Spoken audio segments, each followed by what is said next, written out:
Hey everyone, hope you're doing great. Welcome back to my channel.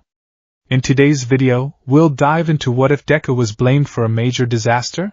Smash that subscribe button, and be sure to peek at the description below.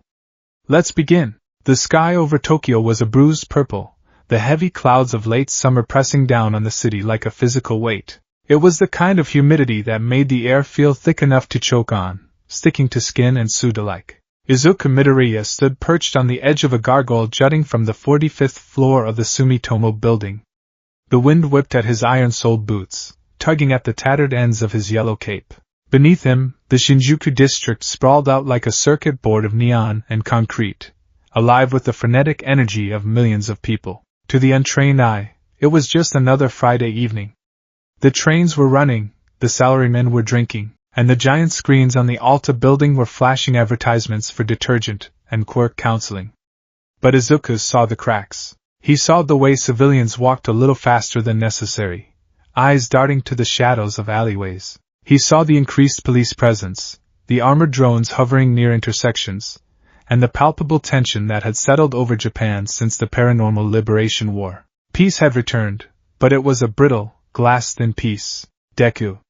Status. The voice crackled in his earpiece, gruff and impatient. Izuku tapped his comms. Sector 4 is clear, dynamite. No sign of the trigger drug dealers. Crowd density is high, but moving smoothly. TCH. Boring. Katsuki Bakugo's voice came back, accompanied by the sound of a distant explosion, likely him using his quirk to propel himself across a rooftop in Sector 3. Keep your eyes open, nerd. The intel team said the remnants of the PLF are moving product through here tonight. Don't get distracted muttering to yourself. I'm not muttering, Izuku said, a small, weary smile touching his lips. I'm scanning, whatever. Just don't freeze up if things go south. Shoto and I are 10 clicks east. Pinky and Cellophane are handling ground control. Roger that. Izuku cut the line and exhaled slowly. Green lightning crackled faintly around his skin, full cowling at a constant 5%. It had become as natural as breathing now, a low hum of power that kept him ready for anything. He looked down at his gloved hands. They were scarred, twisted maps of the price he had paid to get here. The war had changed everyone, but it had carved something hollow into Izuku. He felt the weight of one for all differently now. It wasn't just a gift, it was a target painted on his back that extended to everyone he stood next to. You look like you're carrying the sky, Deku-kun. Izuku jumped slightly, turning to see Ochako Uraraka floating gently down to the ledge beside him. She released her quirk, her boots clicking softly against the stone. She looked older, too. Her eyes, once bubbling with boundless optimism, now held a steeliness forged in the fires of the evacuation zones. Uraraka-san, Izuku said, relaxing his stance. I didn't hear you approach. That's the point of zero gravity, she teased gently, though her smile didn't quite reach her eyes. She moved to stand beside him, looking out over the glittering expanse of Shinjuku. Endeavor is pushing the agencies hard. A massive patrol sweep like this, it feels like they're waiting for something to break. The villains are getting desperate, Izuku murmured. Since Shigaraki went into hiding, the power vacuum has made the streets unpredictable. If there's a deal going down tonight, it could be big. We can handle it, Uraraka said firmly. She bumped his shoulder with hers. We're not first years anymore, Izuku. I know, he replied. But I have a bad feeling. The fourth user. Danger sense. It's been quiet. Too quiet. Usually, in a crowd this size, I get little pings. Petty theft, road rage, someone tripping on a curb. Tonight? It's silent. Maybe people are just behaving? Uraraka suggested, though she sounded unconvinced. Or maybe something is dampening the intent, Izuku whispered. Suddenly, the comms flared to life again. This time it wasn't Bakugo. It was Burnin, one of Endeavor's sidekicks leading the operation. All units be advised. We have a confirmed 10 to 20 on a black transport van moving west on Shinjuku-dori. Matches the description of the Detonarat smugglers. Intercept and contain. Minimal collateral damage is the priority. Repeat, minimal collateral. Izuku's eyes snapped open. That's 2 streets over. Let's go.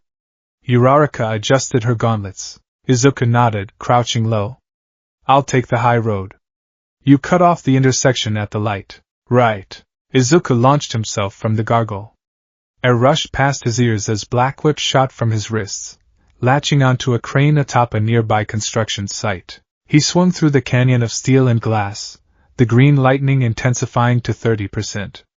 He felt the familiar rush of adrenaline, the singular focus that narrowed the world down to the objective. Below him, the city blurred.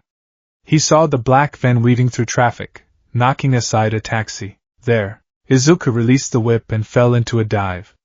He adjusted his trajectory with a burst of air pressure from his soles. Smash! He landed on the hood of the van not with a destructive impact, but with a calculated, precise stomp designed to crush the engine block without flipping the vehicle. The metal crumpled. The van lurched, the rear tires lifting off the ground before slamming back down, skidding to a halt just inches from a crosswalk filled with terrified pedestrians. The doors flew open. 3 men in Detonarat support gear stumbled out, raising rifles that glowed with purple plasma. "It's a hero!" one screamed. "Open fire!" Before they could pull the triggers, pink tape shot from the alleyway, binding the barrels of their guns together. Hantashiro swung out from a lamppost, grinning. No littering plasma bolts in public. From the other side, Mina Ishido slid across the asphalt on a wave of acid, melting the tires of the van to ensure it stayed put. And stay down. Izuku remained on the hood, his eyes scanning the perimeter. It was too easy. These were low-level grunts. They were terrified, sweating, looking at their watches. Why are they looking at their watches? Secure them! Izuku ordered, his voice commanding. Shiro, check the back of the van. If there are trigger drugs, we need to contain them before they leak. On it! Shiro yelled, retracting his tape and moving to the rear doors. Izuku hopped down, his boots hitting the pavement. The crowd was beginning to cheer, phones raised to record the victory. It was the standard rhythm of hero work. Capture, secure, wave to the cameras, reassure the public. But the silence in his head, the lack of danger sense, shattered abruptly. It wasn't a ping. It wasn't the sharp stab of a knife threat, or the dull throb of malice. It was a scream. A bolt of agony ripped through Izuku's skull, so violent he actually stumbled, clutching his head. The sensation was cold, metallic, and overwhelming. It didn't come from the van. It didn't come from the villains. It was coming from the sky. Or rather, something reaching toward the sky. Deku? Uraraka's voice was filled with alarm as she landed nearby. What's wrong? Izuku gasped, his vision swimming. The fourth user's quirk was going haywire, vibrating with an intensity he had only felt once before, at Jaka City, in the presence of All for One. But this wasn't a person, it felt like a location. A massive concentration of malice, but static. Get back! Izuku wheezed, his eyes widening. He spun around, looking away from the van, toward the towering silhouette of the Ethelgard financial spire, a 60-story monolithic skyscraper 3 blocks away. It was the centerpiece of the new Shinjuku redevelopment. The tower, Izuku choked out. Something is in the tower. What? That's a civilian office building, Shiro said, pinning a villain to the ground. This op is done, Deku. We're clearing up. No! Izuku shouted, the force of his voice startling the civilians nearby. There's something massive. It's going to. The sensation spiked. It felt like a drill boring into his brain. Death. Death on a massive scale. I have to go, Izuku said, the decision made before the thought fully formed. Wait. You can't just leave the scene.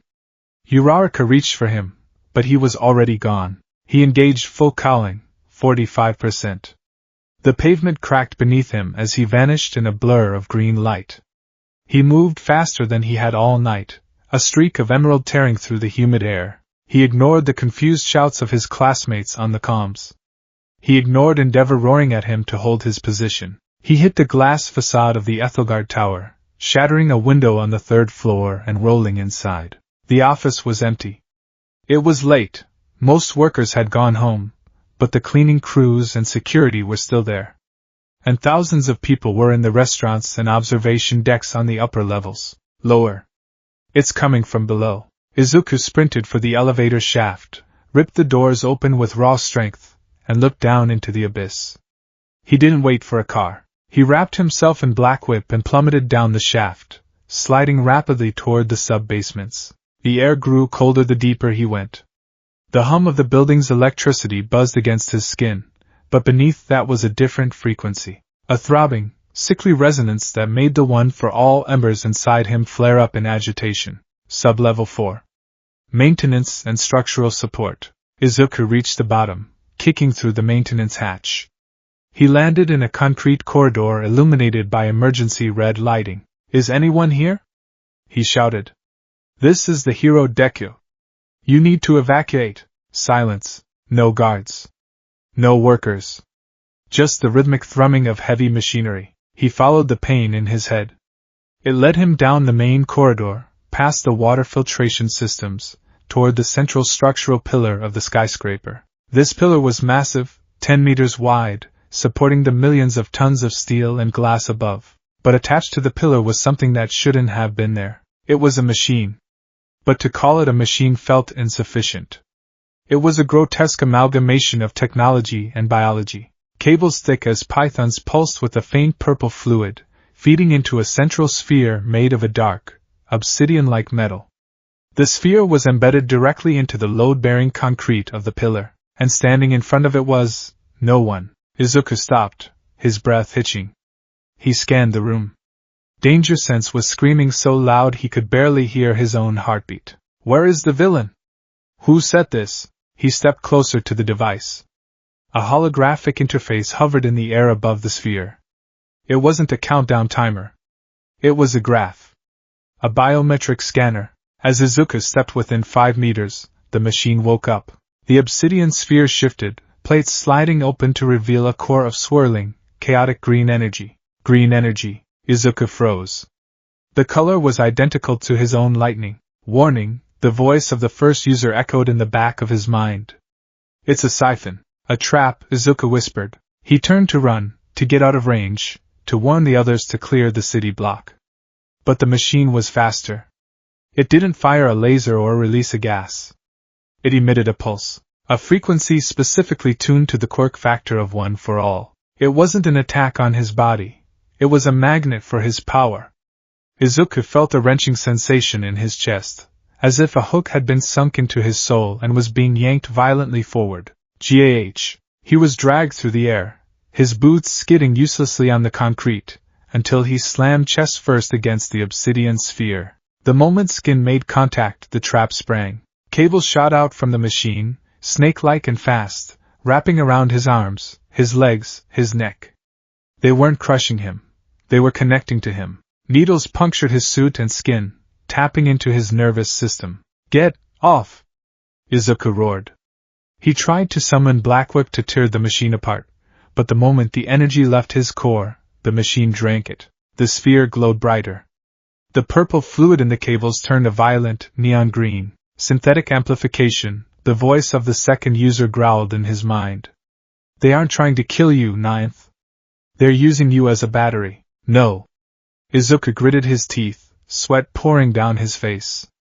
He tried to dial it back, to suppress OFA, to go to 0%, but the machine forced the connection open. It was stimulating his quirk factor artificially. Forced activation, 5%, 10%, 20%. The energy output climbed against his will. The room began to shake. The concrete pillar groaned as the energy leached from Izuku was channeled not into the machine, but into the structural supports of the building. The machine was turning 1 for all into a demolition charge. "Stop!" Izuku screamed, his voice cracking. He felt his bones creak under the strain of the output. "You're going to bring the building down." A screen on the wall flickered to life.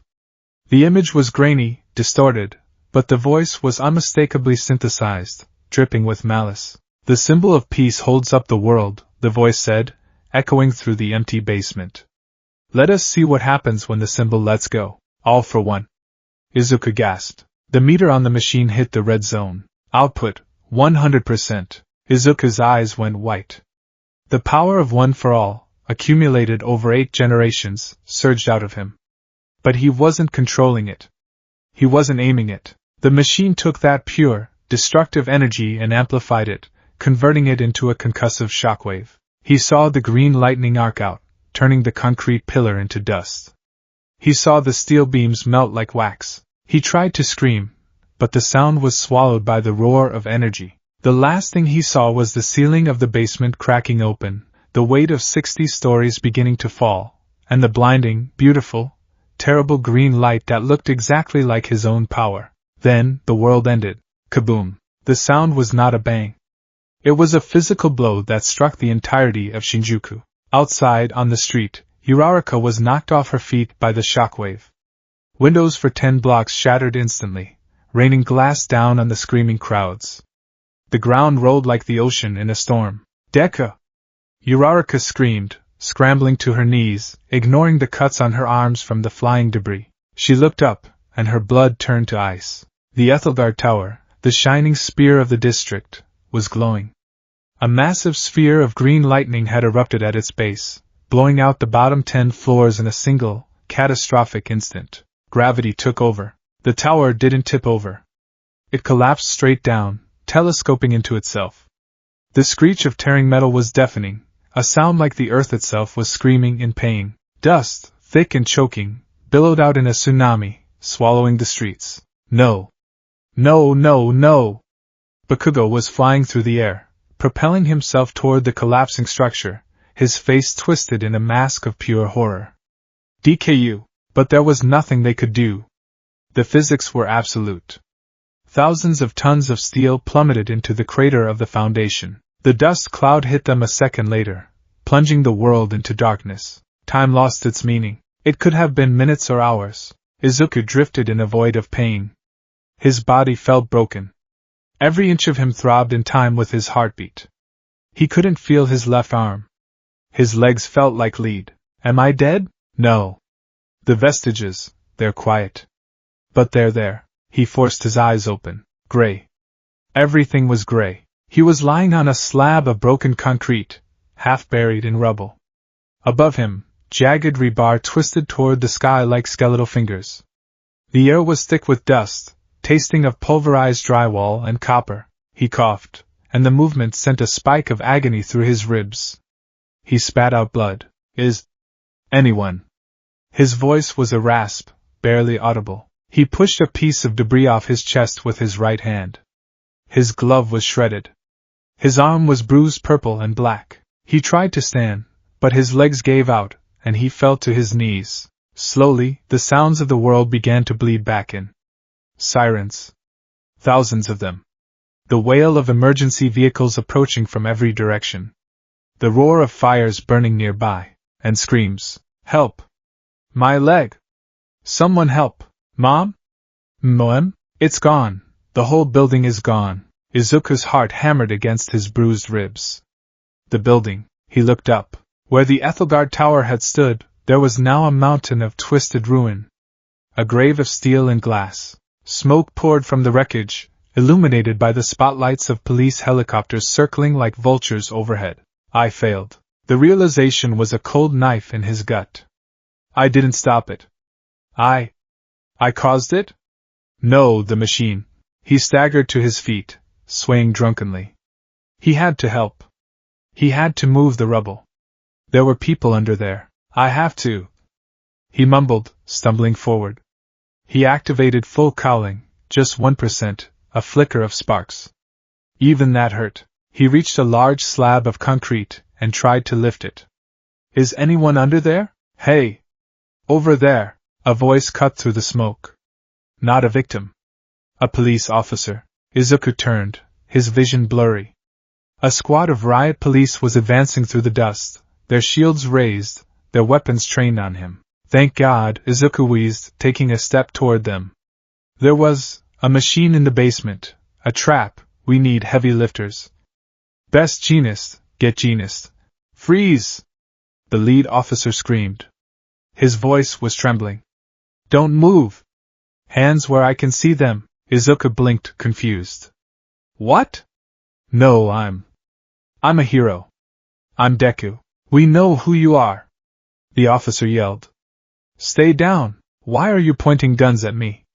Izuku asked, his voice rising in panic. We need to save them. A spotlight from a news helicopter blinded him, bathing him in harsh white light.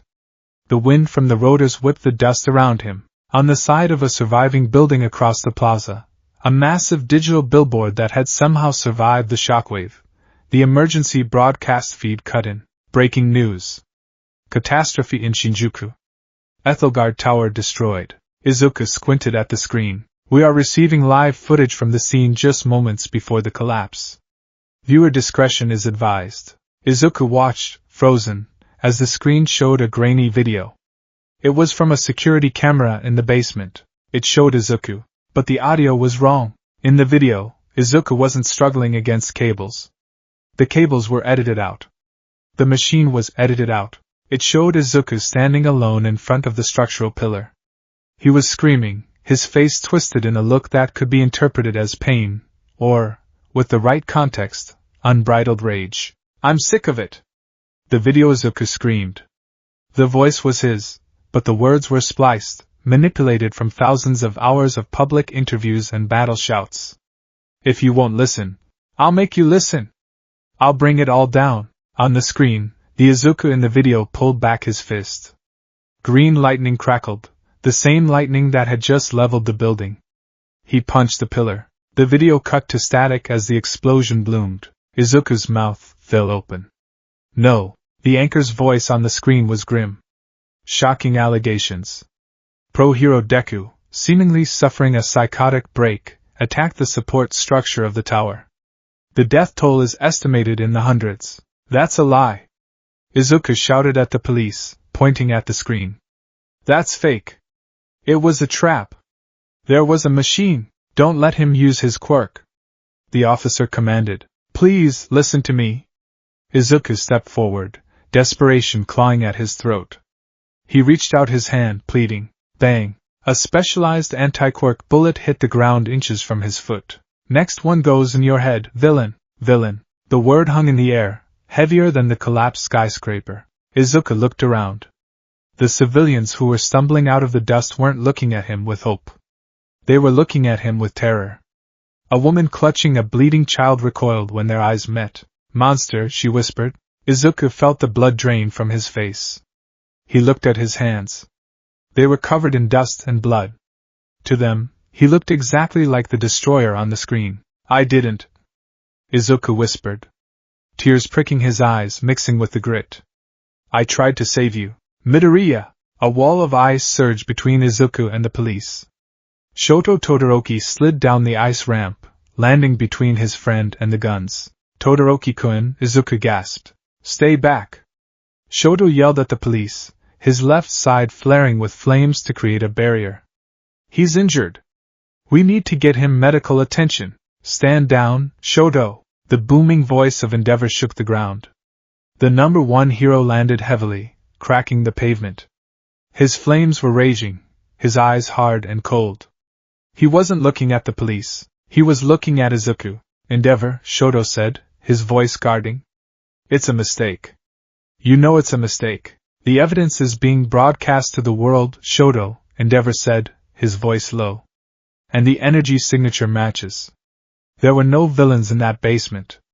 Only him. It was a trap, Izuku said, his voice breaking. Endeavor, please. It reacted to One for All. It mimicked me. Endeavor stared at him. For a moment, Izuku saw hesitation in the man's eyes. But then Endeavor looked at the ruin of the tower. He looked at the bodies being pulled from the wreckage. He looked at the cameras circling above. Politics. Public trust. The Hero Commission would need someone to blame, and right now, the only person in the smoking guns chamber was Izuku. Izuku Midoriya, Endeavor said, his flames dimming slightly, his tone shifting from mentor to enforcer. Surrender quietly. If you resist, I will be forced to treat you as a hostile threat. You can't be serious, Bakugo's voice cut in. He blasted down from the sky, landing next to Shoto. He looked furious, his gauntlets sparking. You think the nerd did this? Are you senile, old man? He'd break his own bones to save a cat.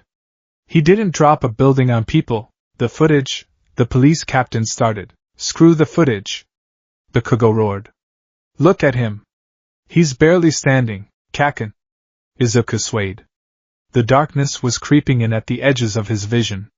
The physical trauma was catching up to him. Don't worry, Deku, Bakugo snarled, turning his back to Izuku to face the police and Endeavor. We're not letting them take you. Class 1A, stand down. Best Jeanist arrived, his cables descending from a transport chopper to restrain Bakugo and Shoto. Let go of me. Bakugo thrashed. It is for his own safety, Jeanist said calmly, though his expression was grim. If he fights, they will open fire. Look at the perimeter. Izuku looked. More heroes were arriving. Empty Lady? Kamui Woods. Armed tactical units. They were surrounding the rubble pile. Hundreds of weapons, all pointed at the center. All pointed at him. He realized then that there was no way out of this. If Bakugo and Shoto fought, they would be branded accomplices.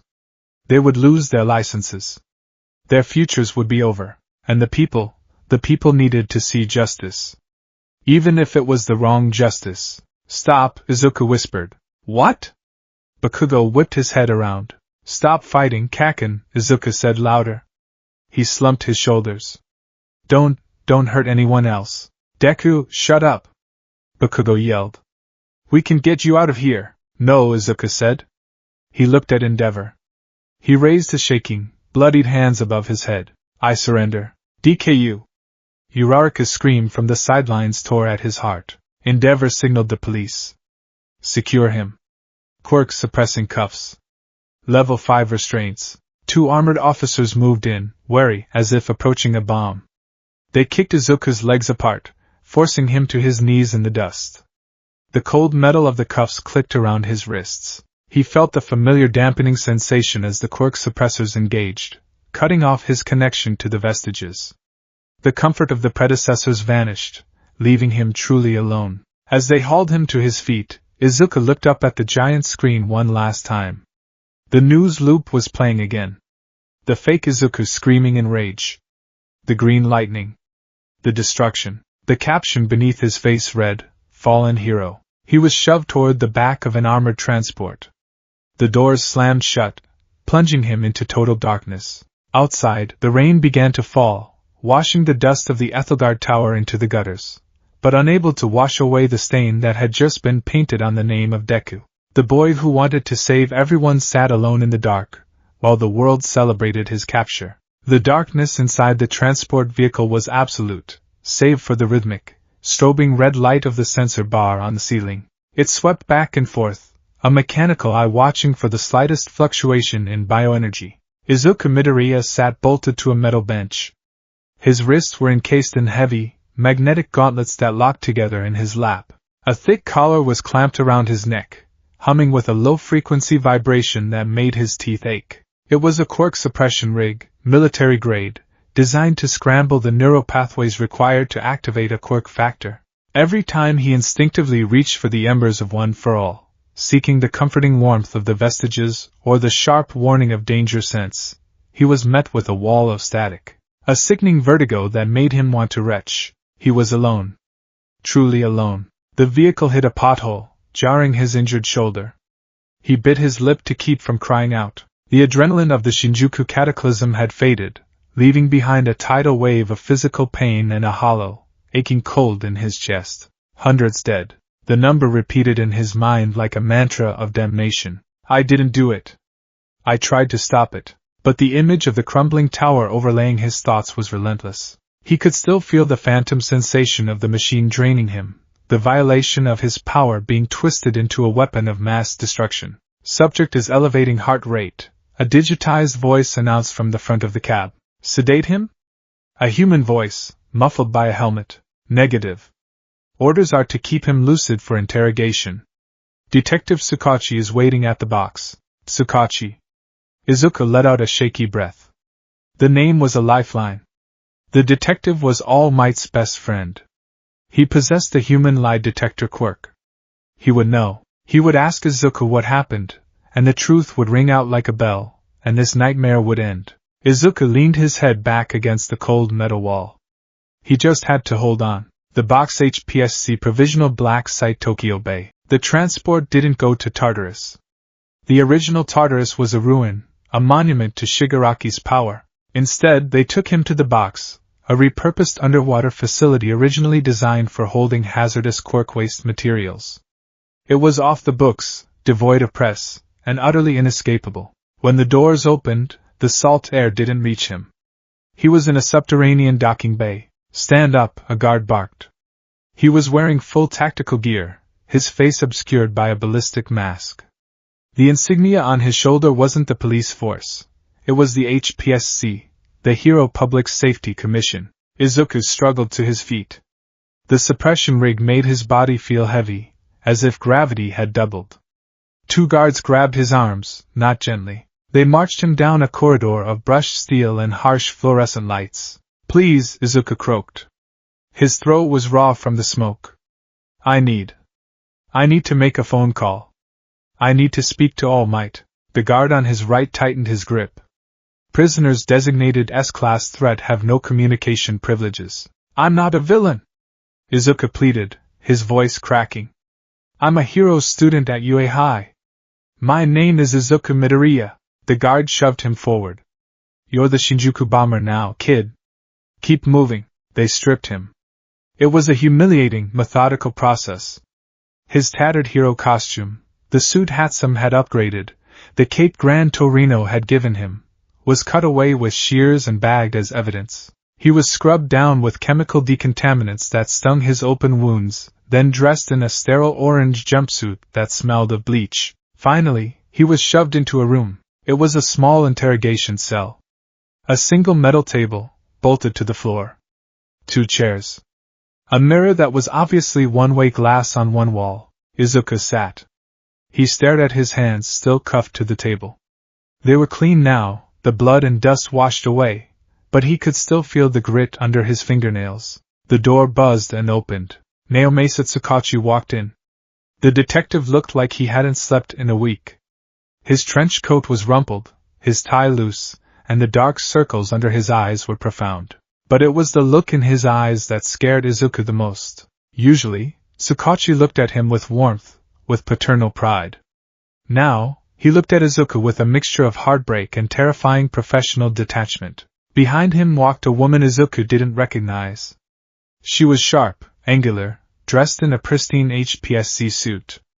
She held a tablet like a weapon. "Detective," Izuku breathed, leaning forward as far as the chains would allow. "Thank God. You have to listen to me. It was a trap. AFO, or the doctor, they built a machine in the basement. It siphoned my energy. I didn't attack the pillar. I would never." "Quiet," the woman said. Her voice was ice. Tsukachi pulled out a chair and sat down slowly. He placed a thick file on the table. He didn't look at the file.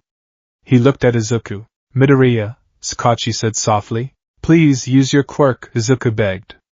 "Ask me? Ask me if I did it on purpose." Tsukachi closed his eyes for a moment, then opened them. "I intend to. That is why I am here. But first, we need to review the situation." "The situation is that I was framed," Izuku insisted. "We have the logs, Midoriya," the woman said. She tapped the tablet, and a holographic projection sprang up from the center of the table. It was a 3D topographic map of the Ethelgard Tower's foundation. "This is the energy residue analysis," she explained. At 1942 hours, a massive spike of energy was detected. The signature is a 99.9% match for the quirk registered as one for all. The epicenter was your body, because the machine was sucking it out of me," Izuku cried. "We searched the rubble," Tsukachi said quietly. "Midoriya, there was no machine." Izuku froze. "What?" "The forensics team has been sifting through the site for 3 hours, Tsukachi said, his voice heavy. "They found the structural pillar. They found the point of impact. They found your biosignature all over it. But there was no foreign technology. No cables. No siphon. Just concrete and steel." "That's impossible," Izuku whispered. "It was huge. It was obsidian metal, glowing green. It couldn't just vanish." "Unless it was never there," the woman suggested. "Or unless you destroyed it so completely in your rage that nothing remains." "I didn't have a rage." "Let's look at the footage," she said. The hologram changed. It played the video Izuku had seen on the street. The fake Izuku screaming, punching the pillar. That's a deep fake, Izuku shouted, rattling his chains. Look at the shadows. Look at the pixelation. Skeptic, the PLF guy, he can manipulate data. We analyzed the footage, Sakachi said. Midoriya, it's clean. There are no digital artifacts suggesting manipulation. The timestamps match the energy spikes perfectly. Izuku stared at the detective. You believe it? You really believe I snapped and killed those people? Sakachi looked pained. I believe that you have been under an immense amount of pressure. The war. The float quirk. The black whip. Vigilante Deku. You've been carrying the weight of the world on a 16-year-old's shoulders. Psychology experts suggest a dissociate break isn't just possible, it's probable. I am not crazy, Izuku yelled. Use your quirk. Ask me right now, did I intentionally destroy that building? Sakachi took a deep breath. He leaned in. Izuku Midoriya. Did you intentionally attack the structural support of the Ethelgard Tower with the intent to destroy it? No! Izuku shouted. I tried to save it. Sakachi waited. He watched Izuku's face. He felt the familiar resonance of his quirk polygraph. He's telling the truth, Sakachi said, exhaling a breath he seemed to have been holding for hours. He looked at the woman. It registered as true. He believes he didn't do it. Izuku slumped in relief. See? I told you. The woman didn't blink. A psychotic break, detective. If the subject is delusional, if he has dissociated from his actions, he believes his own lie. To him, it is the truth. That doesn't mean it happened that way in reality. That's not how it works. Izuku argued. We found the trigger drugs in your blood, Midoriya. The woman dropped the bombshell. Izuku blinked. What? The toxicology screen came back 10 minutes ago, she said, sliding a paper across the table. Traces of a synthesized trigger variant. Known to increase aggression and quirk output. Likely inhaled. Izuku's mind raced. The van. The smugglers they had stopped. The air in the basement. Gas? Was I drugged before I even got down there? I didn't take anything. You might not have meant to, Sakachi said, his voice softening. If you were exposed to a gas, and you were already stressed, Midoriya, the law doesn't distinguish between a villainous act and a hero who loses control under the influence. Not with a body count this high. So that's it? Izuku asked, tears welling in his eyes. You're just going to lock me up? The public is demanding blood, the woman said bluntly. The stock market crashed an hour ago. Protests are burning in 3 prefectures. They are terrified. They don't trust heroes anymore. If we tell them that the successor to All Might was a villain in disguise, they panic. But if we tell them he was a tragic figure who snapped under pressure? That creates pity. It stabilizes the narrative. I don't care about the narrative. Izuku slammed his fist on the table, denting the metal. I care about the truth. All for One is still out there. He did this. He framed me to take me off the board. All for One has been silent for months, the woman said, standing up. This interview is concluded. Detective, sign the transfer papers. Transfer? Izuku looked between them. Where are you taking me? You are being designated a Category S threat, the woman said. You will be moved to the Tartarus Deep Ward Stasis Unit. You will be placed in induced coma until your trial. Coma? Izuku's heart stopped. If they put me under, I can't fight. I can't wake up. One for all, it dies with me in a box. Wait, Sakachi stood up. Director, surely house arrest at UA. UA is currently under siege by angry mobs. Detective, the director snapped. We cannot risk the students. And we cannot risk him waking up and having another episode. He is a walking nuclear bomb. She looked at Izuku with cold, dead eyes. I'm sorry, kid. But the world needs peace. Even if we have to lie to give it to them. She turned and walked out. Sakachi lingered. He looked at Izuku, his hand resting on the doorknob. I will keep looking, Sakachi whispered. I promise you, Midoriya. I will find the truth. It'll be too late, Izuku said, his head hanging low. By the time you find it, AFO will have won. Sakachi didn't answer. He walked out, and the heavy bolt slid home. Outside the gates of the HPSC headquarters, the rain was torrential now. It lashed against the windshield of the black sedan parked just outside the security perimeter. Inside, Toshinori Yagi, all might, gripped the steering wheel so hard his skeletal knuckles turned white. He was coughing, blood speckling his handkerchief. "Let me in!" He had screamed at the guards an hour ago. "He is my student. I have the right." "Access denied, Mr. Yagi." Direct orders from the commission president. He was powerless.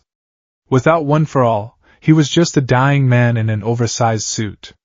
He watched the news feed on his phone. "Has the Hero Society failed us? Deku, the monster of Shinjuku. Should quirks be banned?" The comments scrolled by at blinding speed.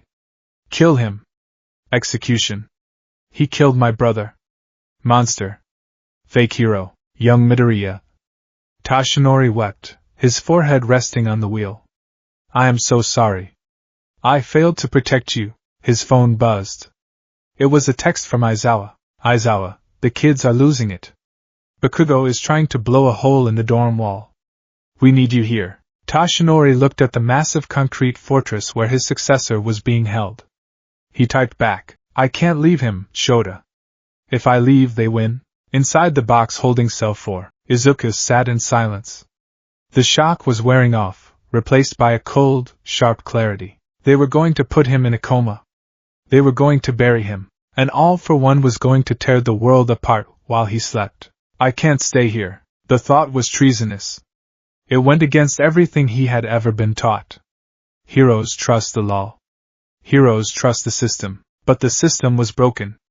It was being manipulated by the very man he was sworn to defeat. "If I break out, I'm a villain," he thought. "I'll be hunted. I'll never be a pro-hero. Does the title matter?" A voice echoed in his head. It was deeply resonant, vibrating in his core. Izuku closed his eyes and entered the vestige world. He stood in the void of One for All. The vestiges were gathered around him. They looked agitated. "This is a precise strike," the first user, Yoichi, said, pacing. "My brother knows that destroying your body is hard. Destroying your reputation? Destroying your support network?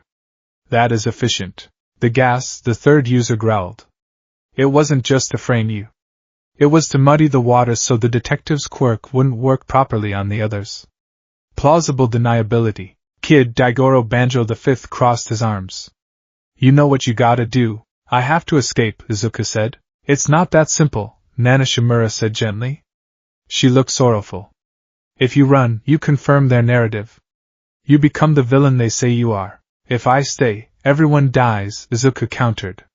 "Shigaraki is almost complete. Without One for All to oppose him, Japan falls in a week." The second user stepped forward. He was always the most militant, the most ruthless. He stared Izuku down. "Forget the title of hero, ninth," the second said. "That word is a shackle. You are a soldier in a war that most people don't even know is happening. Are you willing to be hated to save the people who hate you?" Izuku looked at the vestiges. He thought of his mom. He thought of Uraraka's smile. He thought of Bakugo's belief in him. "Yes," Izuku said. "Then get ready," the second said.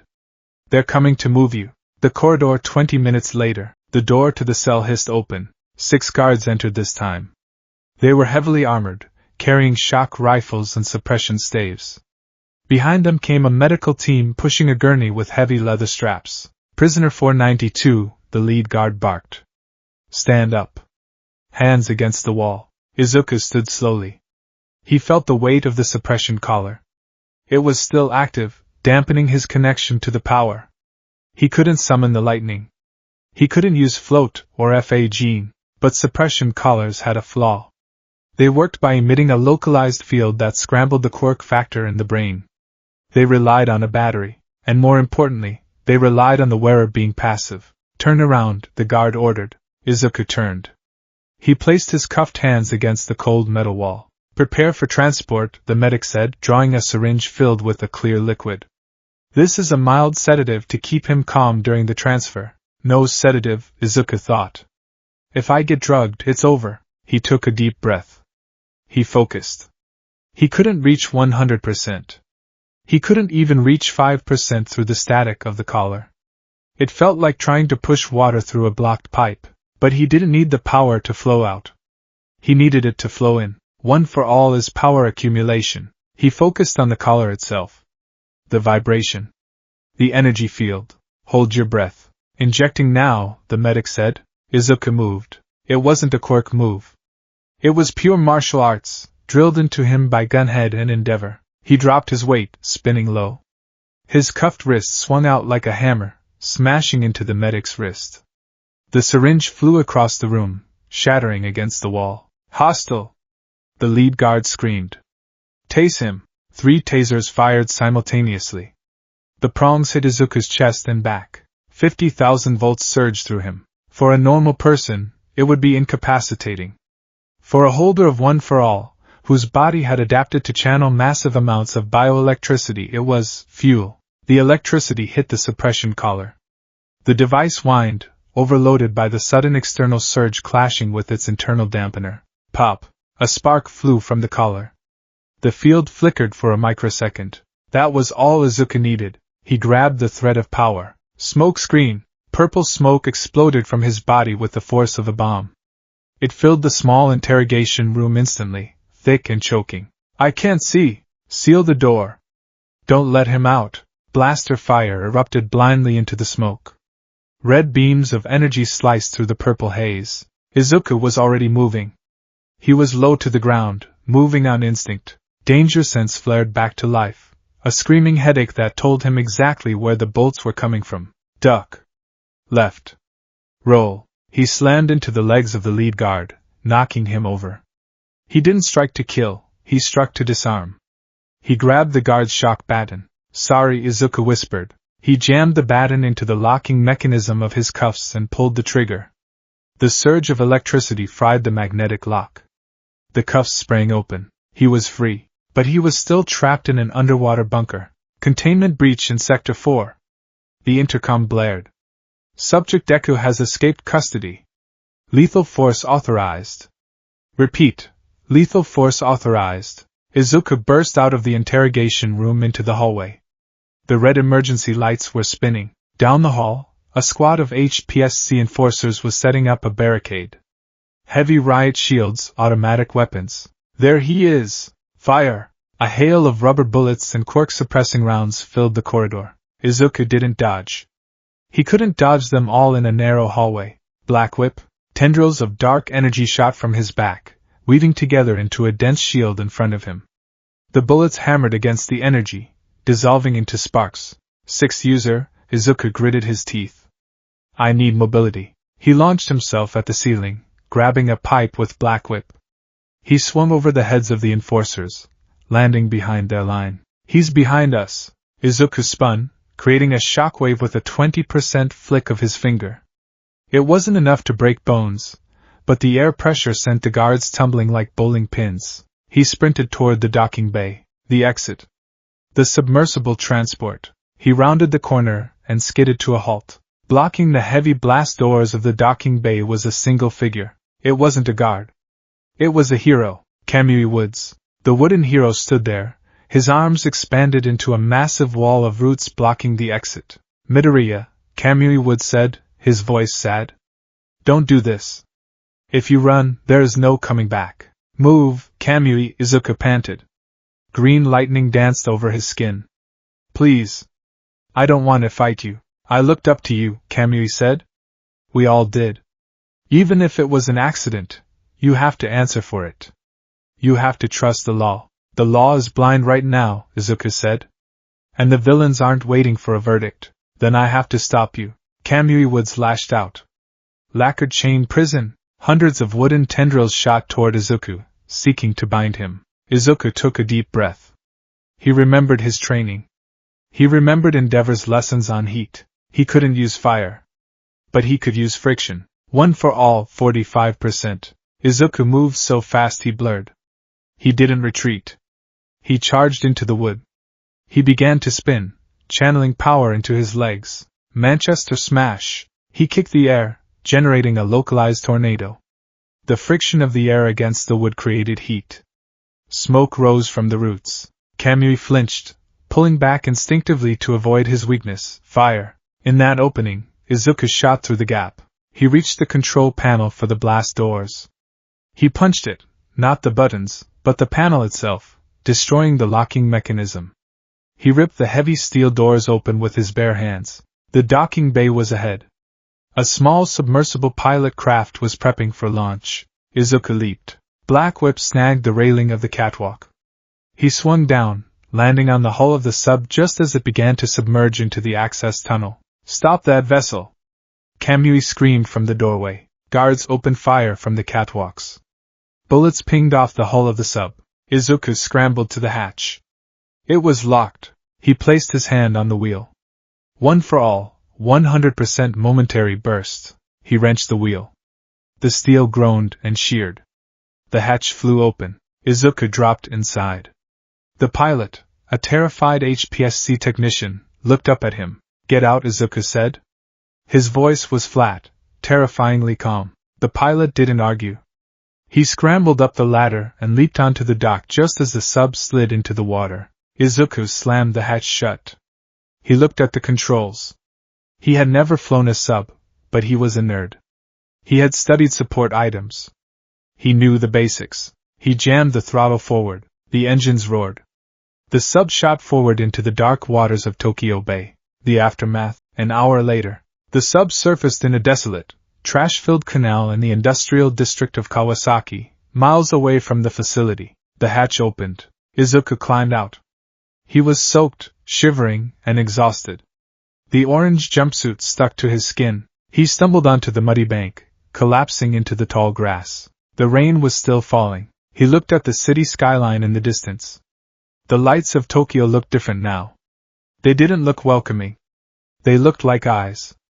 Millions of judging eyes. He stripped off the orange jumpsuit, leaving him in just the dark undershirt and boxers he had been wearing beneath it.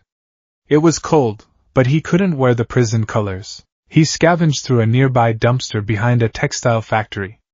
He found a heavy, dark green tarp and some discarded work pants. He wrapped the tarp around his shoulders like a cloak. He tore strips of cloth to bind his feet. He walked to a puddle and looked at his reflection. His hair was matted.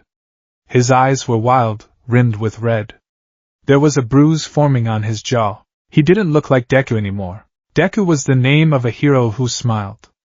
Deku was the name of a boy who believed that if you did your best, everything would be okay. That boy died in the basement of the Ethelgard Tower. A massive holographic billboard nearby flickered to life. It showed the breaking news. Alert, mass breakout. Disgraced hero Deku escapes custody. Considered armed and extremely dangerous. Shoot on sight. The image on the screen was his UA's student ID photo. The boy in the picture was smiling. Izuku pulled the dark hood of the tarp over his head, shadowing his face. Danger sense, he whispered to the fourth user. Guide me. A sharp ping in his head directed him toward the darker, seedier alleys of the city. Away from the light. Toward the underground. He turned his back on the billboard and walked into the shadows. From the darkness of an alleyway, he looked back once. He clenched his fist, green sparks jumping between his knuckles. I will clear my name, he vowed to the rain. But first, I'm going to find the people who did this. And I'm going to make them regret it. The green ghost vanished into the night. Day 3 of the manhunt. The rain had not stopped. It felt less like weather and more like a judgment. A relentless gray curtain drawn across the Kanto region to hide the shame of a society in freefall. Izuku Midoriya huddled in the crawlspace beneath a rusted water tower atop an abandoned textile factory in the outskirts of Kawasaki. The space was cramped, smelling of wet pigeon feathers and oxidizing iron, but it was dry. More importantly, it was shielded from the thermal scanners of the HPSC drones that had been buzzing through the grid like angry hornets for the past 72 hours. He shivered.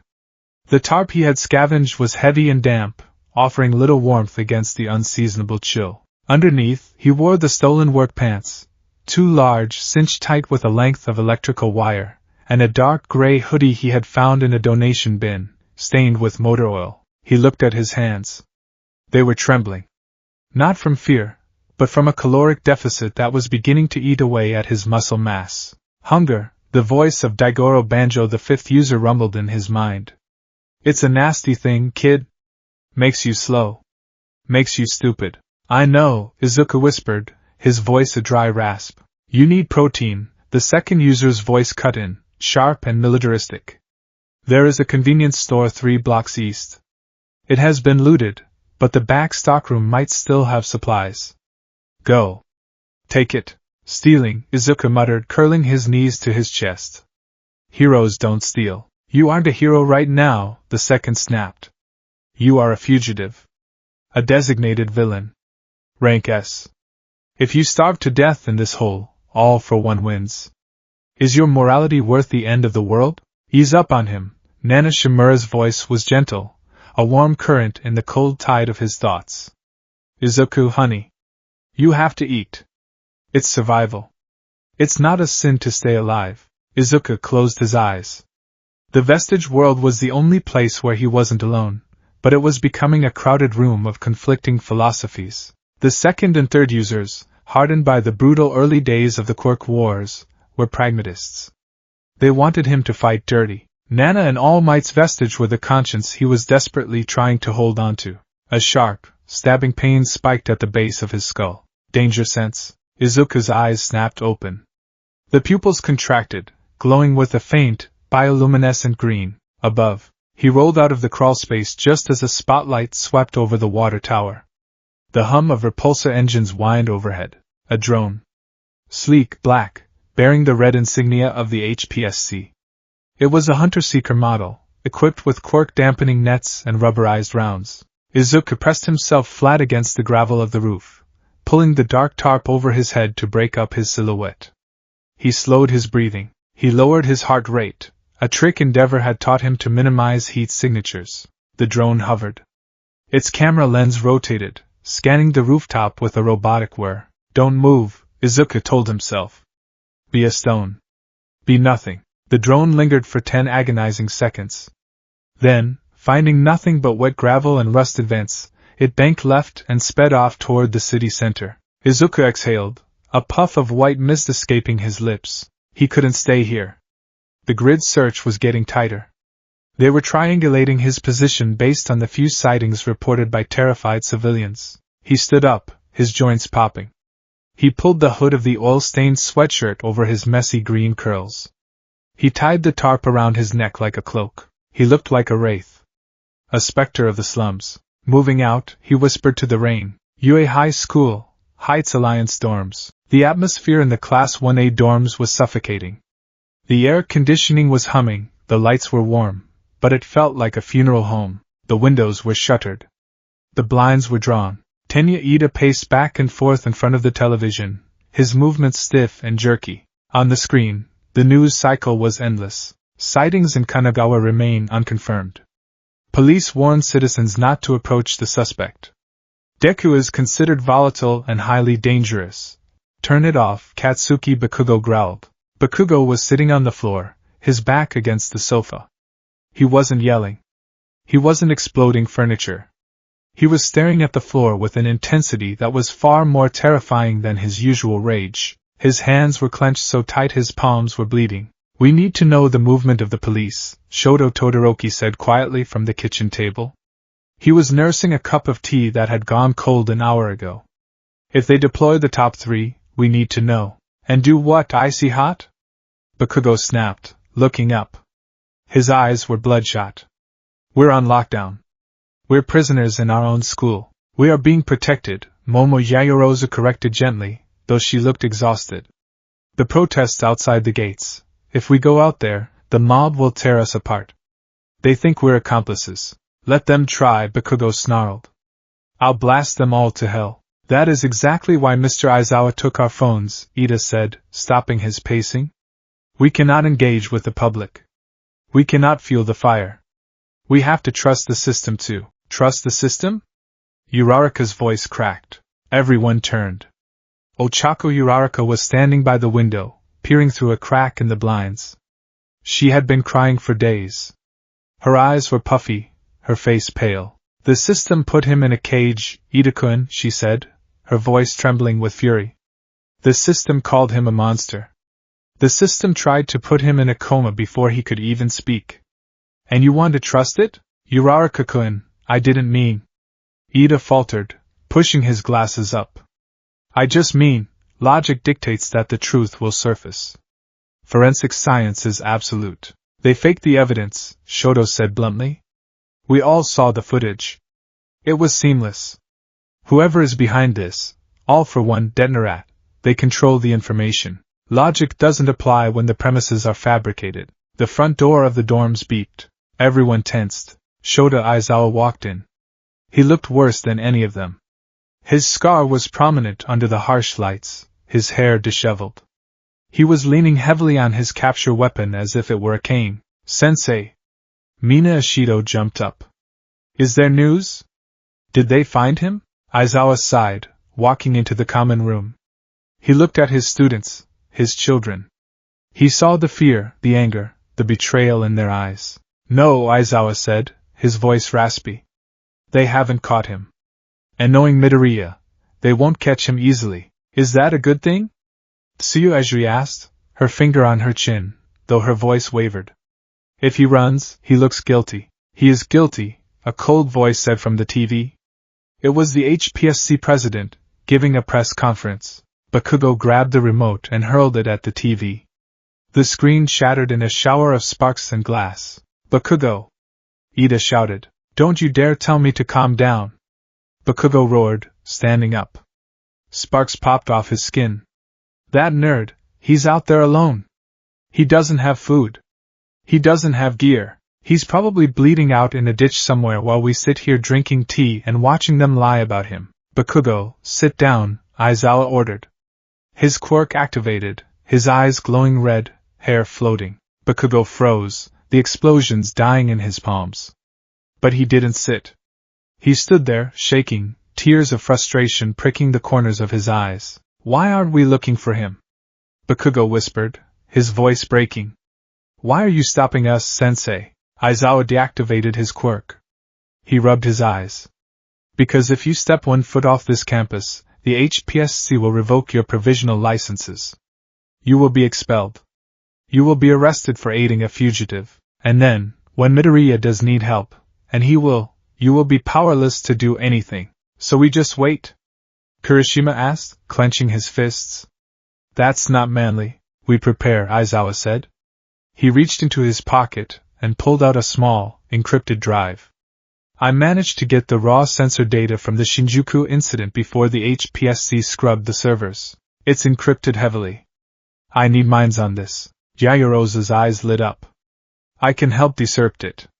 Or at least, I can build a processor that can run the algorithms. Meihatsum is already working on a backdoor, Aizawa said. But we need to prove the footage is fake. We need to prove the biological trigger.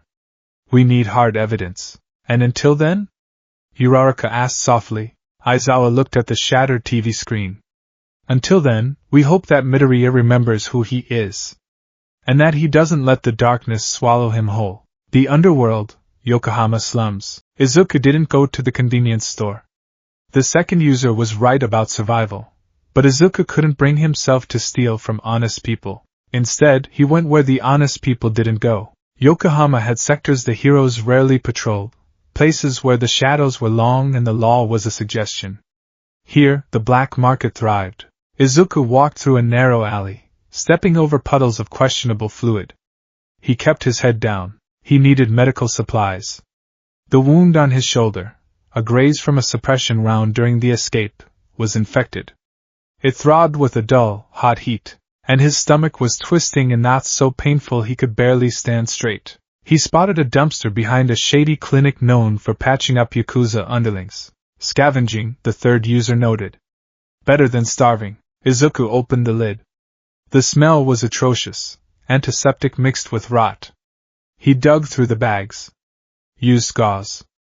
Empty vials. There, a half-empty bottle of rubbing alcohol. A partially used roll of bandages. And miraculously a discarded bento box that looked like it had only been half-eaten. Izuku grabbed them. He retreated into the shadows of a loading dock. He poured the alcohol directly onto his shoulder. And then He bit down on his own sleeve to stifle the scream. The pain was blinding white, searing through his nerves. Good, the second said. Pain means you're alive. Wrap it tight. Izuku wrapped the wound with shaking hands. Then, he looked at the bento. Cold rice. A piece of pickled plum. A slice of fish that looked gray. He ate it. He ate it like a starving wolf, ignoring the texture, ignoring the taste. He needed the fuel. As he finished, he heard voices. Did you see the bounty? Izuku froze.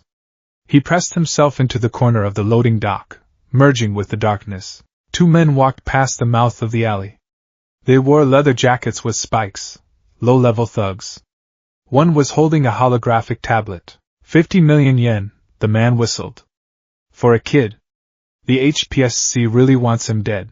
Dead or alive, the other laughed. But let's be real. If you see Deku, you shoot first. He leveled a skyscraper. He's crazy. Imagine bagging him, though. We'd be kings. They passed. Izuku let out a breath he didn't know he was holding. 50 million yen. Every criminal, every bounty hunter, every desperate person in Japan was looking for him. You can't stay in one place, Yoichi whispered. Movement is life. Izuku stood up. He felt a little better with food in his stomach, but the fatigue was bone deep. He engaged full cowling at 1%, just enough to stimulate his muscles and keep him moving. He leaped up the wall, grabbing a fire escape. He climbed to the rooftops. From up here, the city looked peaceful. But he knew it was a lie. Danger sense buzzed low in the back of his head. A constant, ambient static of malice. The city was angry. He started running. Roof to roof. A green blur in the night. He needed information. He needed to find the source of the detonator bombs. The broker, Izuku thought. Jiren. Or someone like him. I need to get into the information network. But to do that, he needed to go deeper into the dark. The encounter. It happened 2 hours later, in a residential district near the docks. The rain had turned into a deluge. The streets were empty, save for the occasional patrol car cruising slowly. Izuku was perched on a gargoyle. Ironic, considering where this nightmare began, watching the street below. He was resting his legs. Suddenly, danger sense spiked. Sharp. Immediate. Malice. Fear. Panic. It wasn't the police. It was a predator. Izuku looked down. In an alleyway between an apartment complex and a laundromat, a group of 5 figures had cornered a family. A mother, a father, and a small girl. The attackers weren't organized villains. They were looters. Opportunists taking advantage of the strained police resources. Hand over the wallet and the jewelry, one of the thugs growled. He had a mutation quirk. His arms were massive, covered in crab-like chitin. And the groceries. We're hungry, please, the father stammered, holding his hands up. Take the money. Just let us go. I don't think so, another thug sneered. He held a knife that glowed with heat. Society's crumbling, Pops. Rules don't apply anymore. Maybe we have some fun with, smash. The thug didn't finish his sentence. A blur of green and gray dropped from the sky. Izuku landed directly on the knife wielder's back. The impact drove the man face first into the wet pavement with a sickening crunch. The heat knife skittered away into a puddle, hissing. The other 4 thugs jumped back. What the hell? Izuku stood up slowly. He didn't look like a hero. The tarp was draped over him like a grim reaper's cloak. His hood was up. His eyes, glowing from the activation of One for All, were 2 green will-o'-the-wisps in the void of his hood.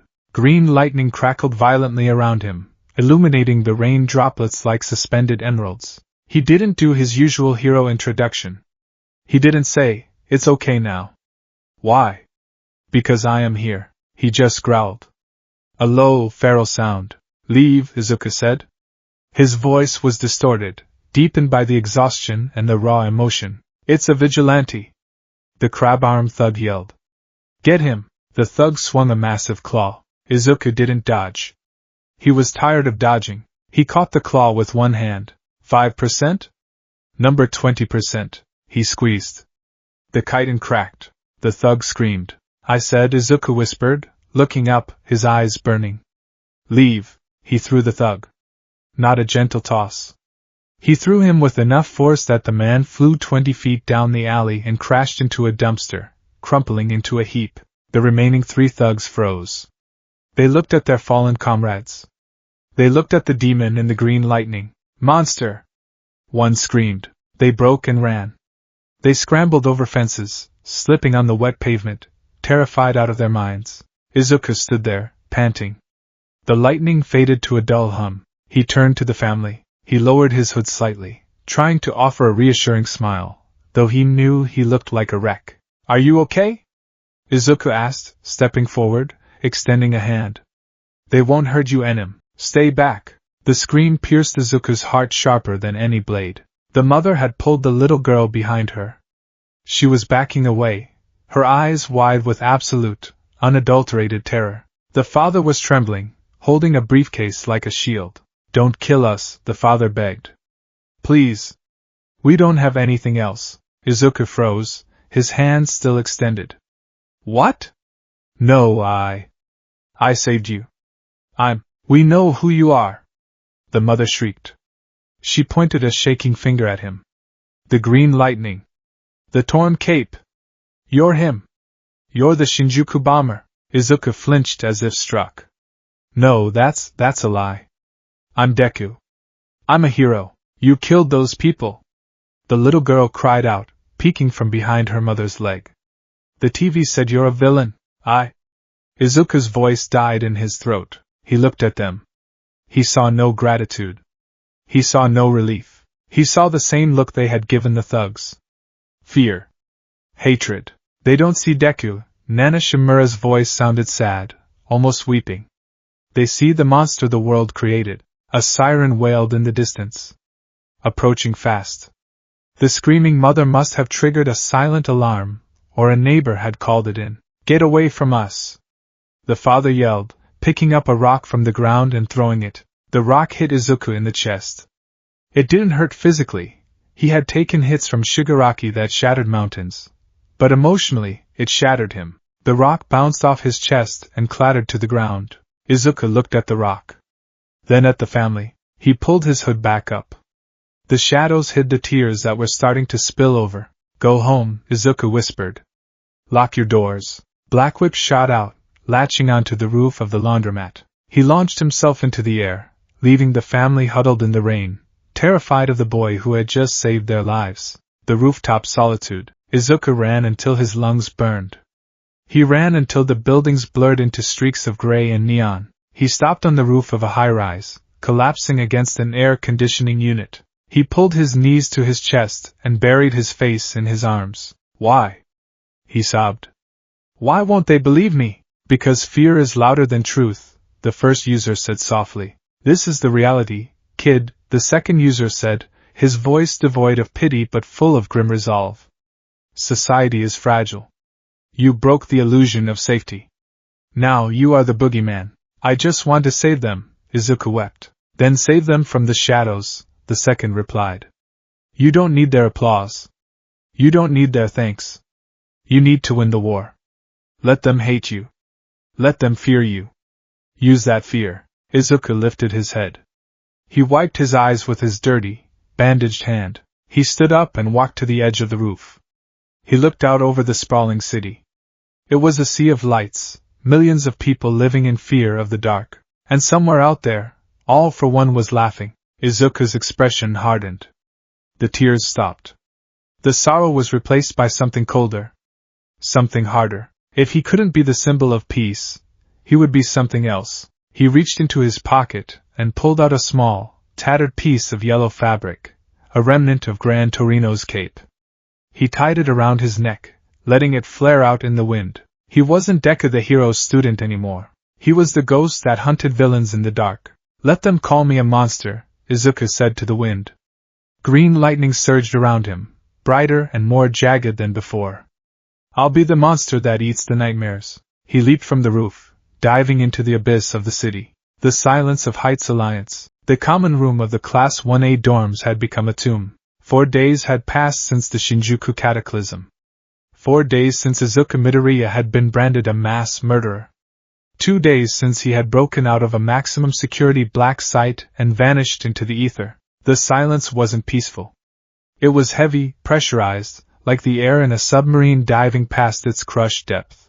The usual sounds of high school life, Kaminari's electric guitar, Ashido's laughter, the clatter of Ida's rigid movements, were gone. Katsuki Bakugo sat on the floor in the center of the room.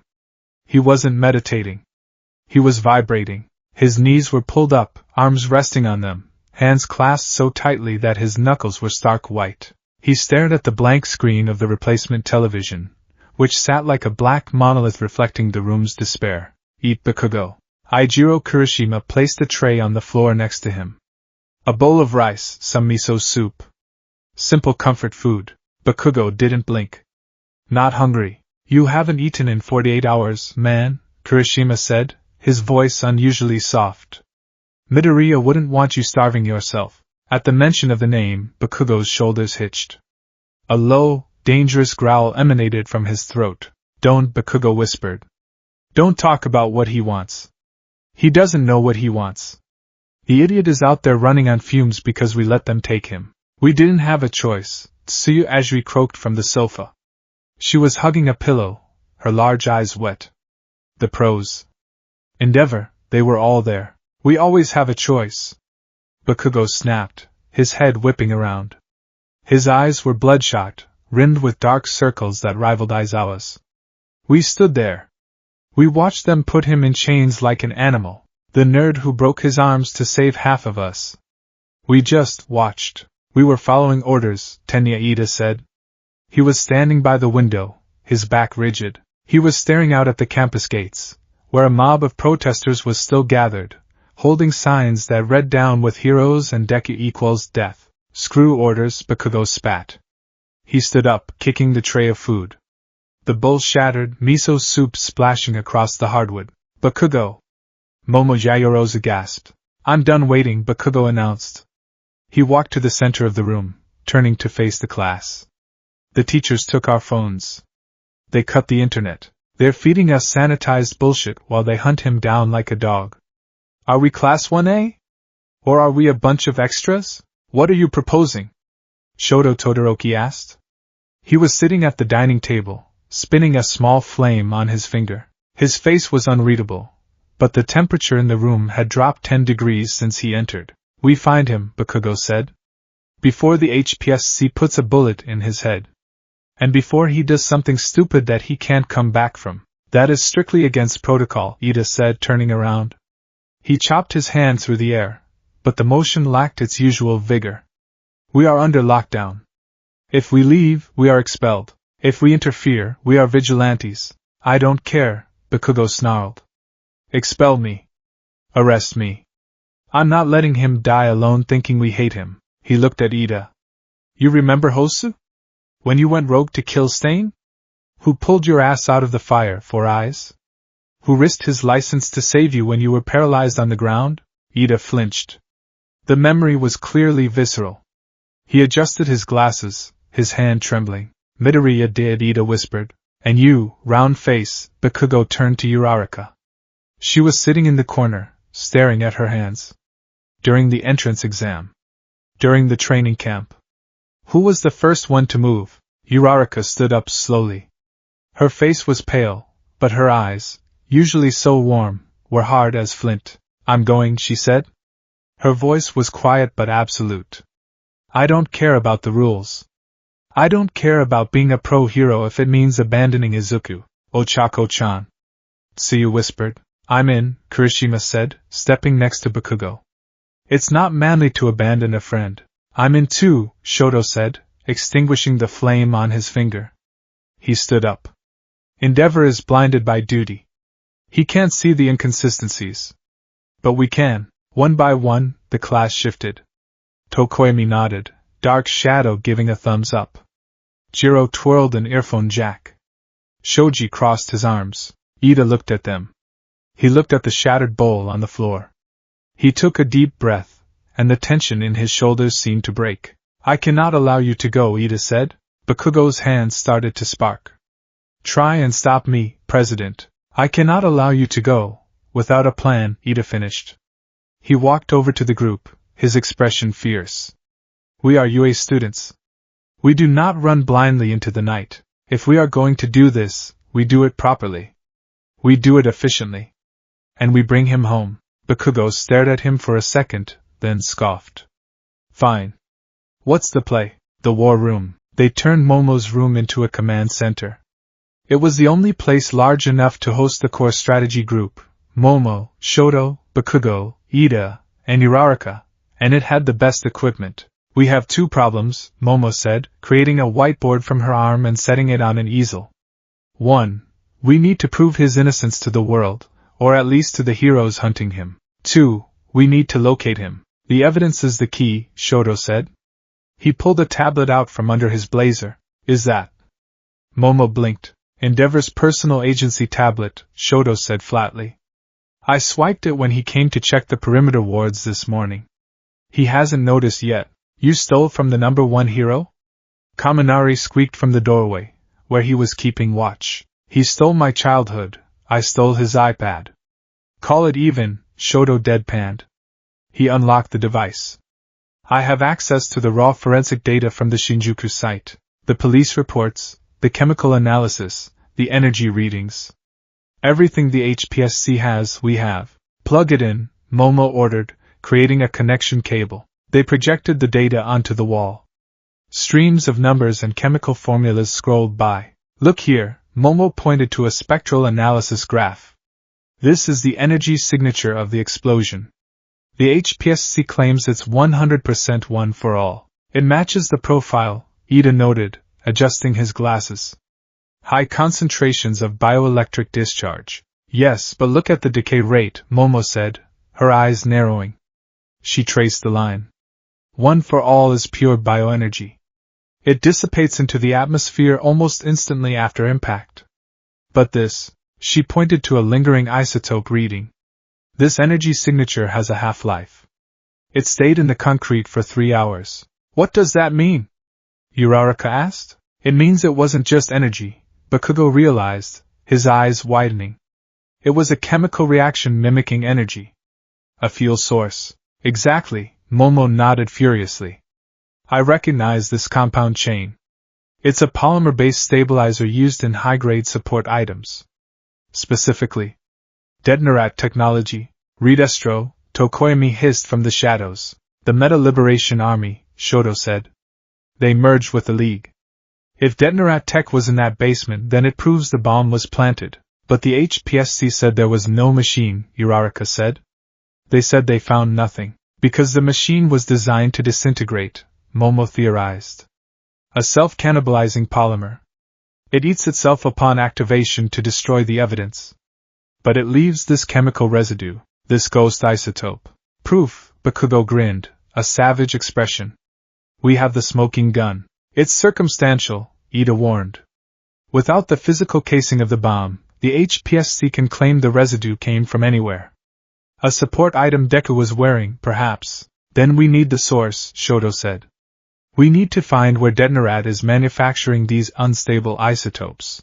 And that, Bakugo said, is exactly what the nerd is doing. He pointed to a map of the city he had taped to the wall. He had marked red X's on several locations. I've been listening to the police band, Bakugo explained. Since the escape, there have been 4 vigilante incidents in the last 24 hours. A warehouse in Kamino. A shipping container in the port. An underground club in Roppongi. He's hitting them? Kirishima asked. He's tearing them apart, Bakugo said. Witnesses say a green ghost smashed the locations, ignored the cache, and interrogated the leaders. He's not running. He's hunting. He's looking for the supplier, Uraraka realized. If we can figure out his next target, we can intercept him. Momo, Shoto turned to her. Can you cross-reference the locations he hit with known Detonarat shell companies? Momo's fingers flew across her keyboard. Checking, yes. The warehouse was registered to a Feel-Good Incorporated subsidiary. The shipping container was leased by Redestro Logistics. It's a pattern. Find the biggest one, Bakugo ordered. Find the hub. That's where he's going, Momo typed furiously. Her eyes widened. There. In the industrial sector of Yokohama. A massive pharmaceutical processing plant. It was shut down 3 years ago, but power consumption spikes every night at 3 a.m. A Detonarat lab, Shoto said. That's it, Bakugo punched his palm. That's where we get him, tonight, Ida said. We move out tonight. The shadow of Yokohama. Izuku Midoriya did not look like a hero. He crouched on the rusted railing of a fire escape, overlooking the neon-drenched streets of Yokohama's underside. The rain continued to fall, washing the grime of the city over his skin, but it couldn't wash away the exhaustion etched into his bones. He wore the dark tarp like a cowl, shadowing his face. Underneath, his body was a map of bruises and hastily bandaged lacerations.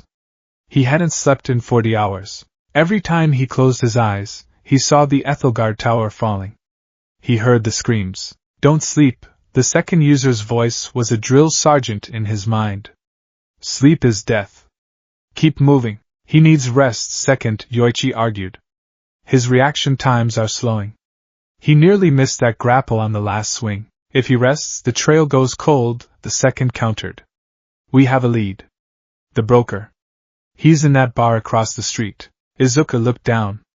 The establishment was called the Rusty Nail.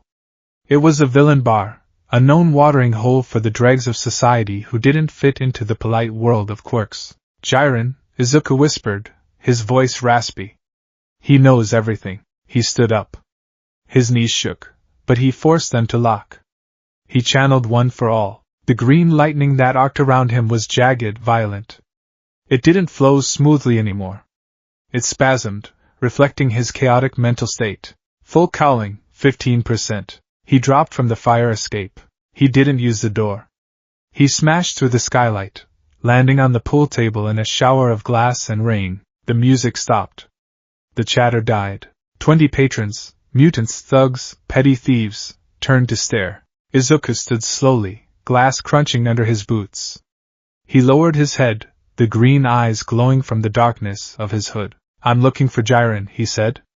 The voice was distorted, low and vibrating with power. It's him. A lizard man shouted, knocking over his stool. The bomber. The 50 million yen kid. Get him. 3 thugs rushed him. One had blades for fingers, another breathed fire, the third expanded his muscles. Izuku didn't flinch. He didn't even raise his fists. Black whip.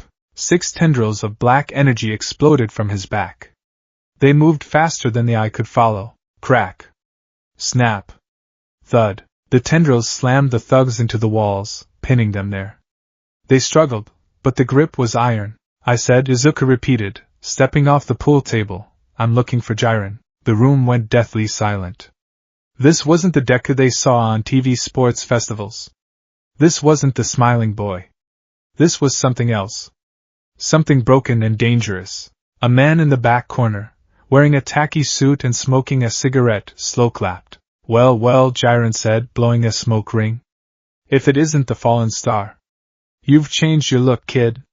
Very, grunge. It works for you. Izuku walked toward him. The other villains parted like the Red Sea, terrified to touch him. Izuku stopped at Jiren's table. He placed his hands on the surface. The Ethelgard Tower. The bomb. Who made it? Jiren took a sip of his drink. That's expensive information, Deku. And judging by your outfit, you're fresh out of cash. I'm not paying with money, Izuku said. Blackwhip shot out, grabbing the cigarette from Jiren's mouth and crushing it. Another tendril wrapped around the leg of Jiren's chair. I'm paying with your continued ability to walk, Izuku threatened. It was a bluff, he hoped, but he channeled the second user's intent. Jiren's smile faltered slightly. He looked into Izuku's eyes. He saw the desperation. Relax, hero. Jiren held up his hands. No need to get violent. I'm a businessman. And frankly, the League has been bad for business lately. Too much chaos. Talk, Izuku commanded. The footage, Jiren lowered his voice. It was skeptic. Obviously. He's been running a deepfake server farm out of an old data center in Shibuya. But the bomb, that's the interesting part. Who? It wasn't Shigaraki. He's still in his tube or whatever, Jiren said. It was the doctor's contingency. A prototype. They call it Chimera Tech. Mixing quirk factors with synthetic explosives. It was manufactured at a facility called Project Nemia. Where? Yokohama Chemical Plant 4, Jiren said. But I wouldn't go there if I were you, kid. It's not just a factory. It's a nest. A nest of what? Nomu, Jiren grinned, showing gold teeth. The new ones. The smart ones. Izuku's blood ran cold. Hyens. He released the chair. He stepped back. Thank you, Izuku said. Hey, kid, Jiren called out as Izuku turned to leave. You know you can't win, right? Even if you find the proof, society already decided you're the villain. You really think a USB drive is going to change their minds? Izuku paused at the shattered window. He looked back, his silhouette framed by the lightning storm outside. I don't need them to change their minds, Izuku said. I just need them to be safe. He launched himself out into the night. The breakout. At the UA dorms, the clock struck 2 a.m. The corridors were patrolled by security bots, and Ectoplasm's clones were stationed at the exits. The lockdown was absolute. Status? Bakugo whispered into a calm's earpiece courtesy of Mei Hatsum, who had been all too happy to help them test her new frequency-hopping radios. Clear, Jiro's voice came back. Ectoplasm just passed the 3rd floor. We have a 2-minute window. Hagakure now, Bakugo ordered. In the hallway, invisible hands placed a small device on the security camera. It looped the feed. Camera is looped. Hagakure whispered. Let's move, Shoto said. The group, Bakugo, Shoto, Uraraka, Ida, Kirishima, Momo, and Tokoemi, slipped out of the 2nd-floor window. Zero and Uraraka lowered them down silently using tape and zero gravity. They reached the edge of the campus grounds. The massive UA barrier stood in their way. Momo? Bakugo asked. Momo pressed her hand against the barrier's sensor array. She created a localized electromagnetic scrambler. I can jam the sensor for 10 seconds. If we touch it, the alarm won't trigger, but the physical wall won't open. I got it, Shoto said. He placed his right hand on the ground. Ice. He created a massive ramp that arched over the wall. Go! Slide. They hit the ice ramp, sliding over the barrier and landing in the forest outside the perimeter. They sprinted into the tree line before the drone patrols could spot them. We're out, Kirishima panted, grinning. That was awesome. Focus, Ida hissed. We have to get to Yokohama. The trains are down.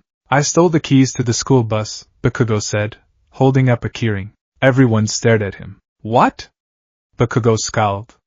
It's efficient. Bakugo, that is Grand Theft Auto. Ida waved his arms. You want to walk to Yokohama, Sonic? Ida paused. I will drive.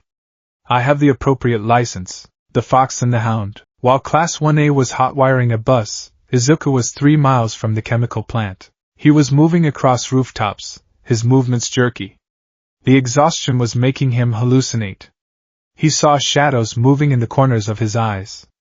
He heard voices that weren't there. Almost there, the 3rd user encouraged. Just a little further. Ping. Danger sense slammed into his brain like a sledgehammer. Izuku threw himself to the right, mid-air. Bang.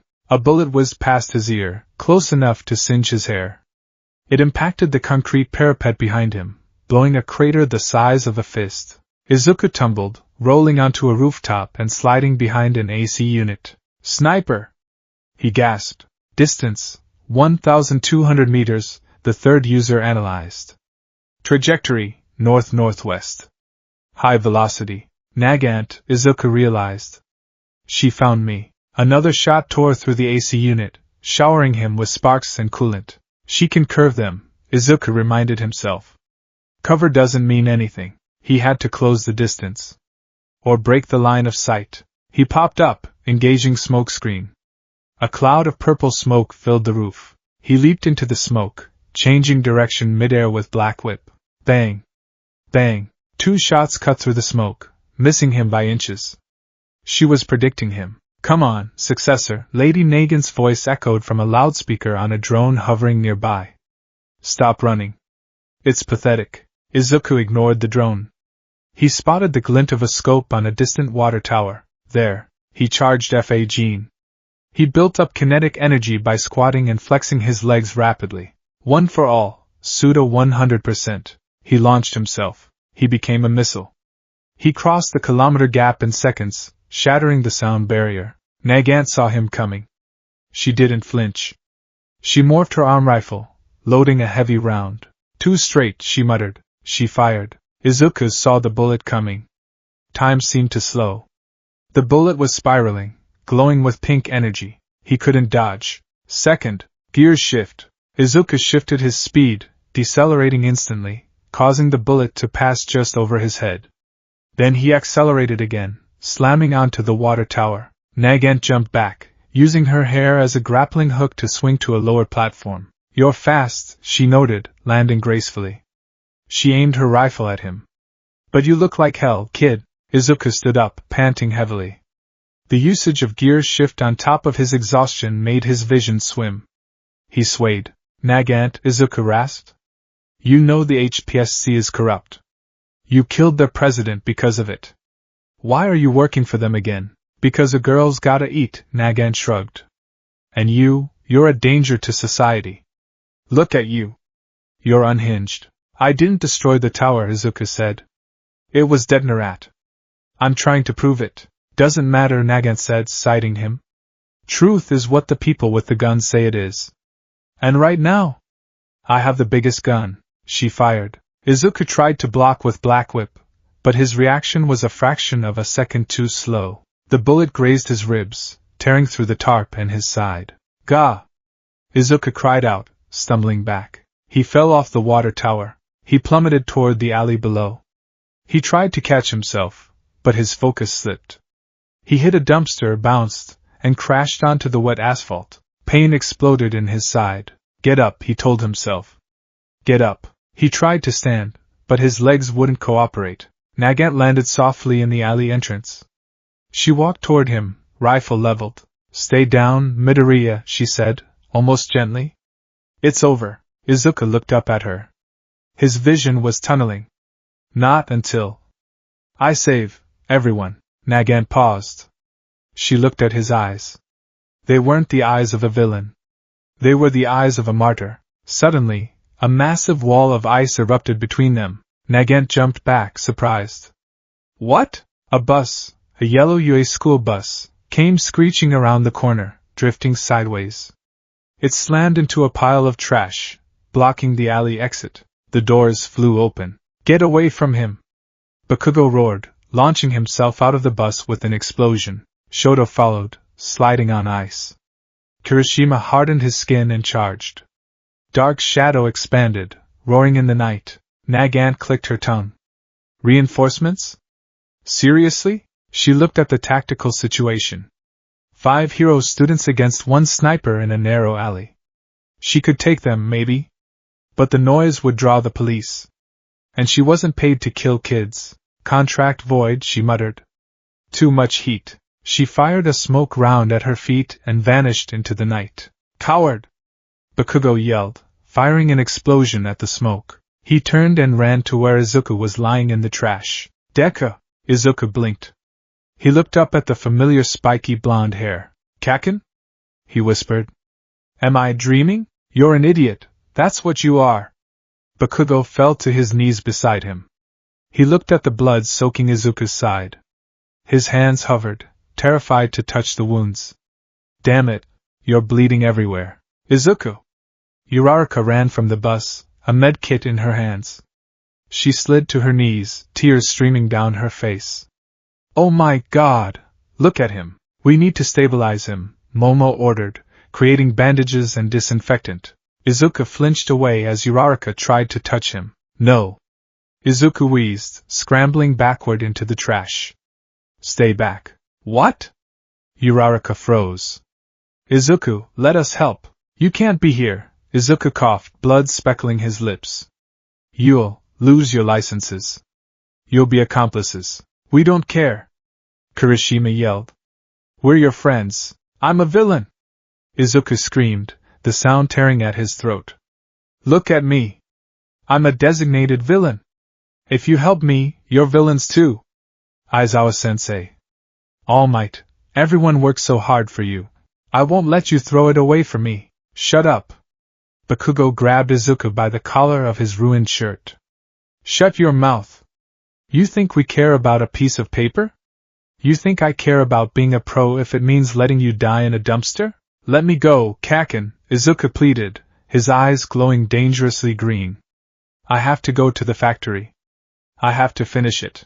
"We know about the factory," Shoto said, stepping forward. "We have the data, Midoriya. We know it's Detnerat. We're going together. No! Izuku shoved Bakugo away with a burst of Fa-gene. It wasn't strong, but it caught Bakugo off guard. Izuku staggered to his feet. He swayed, clutching his bleeding side. You don't understand, Izuku said, his voice trembling. It's not just villains. It's all for one. It's everything. If I stay with you, you become targets. I can't lose anyone else, danger sense pinged. Not from them. From the city. The police were coming. Sirens wailed in the distance. They're coming, Izuku said. Go. Get in the bus and go. Not without you, Uraraka stood up, reaching for him. I'm sorry, Izuku whispered. He crouched. Don't you dare! Bakugo screamed. Smoke screen. Purple smoke exploded, filling the alley. Icy hot, freeze the smoke!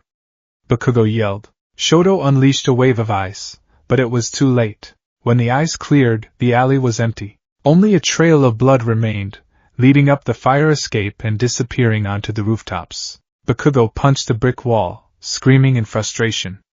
DKU. Ida walked up, placing a hand on Bakugo's shoulder. His face was grim. He is going to the factory, Ida said. He thinks he is protecting us by pushing us away. He's going to get himself killed, Uraraka sobbed. Then we have to beat him there, Shoto said, cold steel in his voice. Get back in the bus. But the police.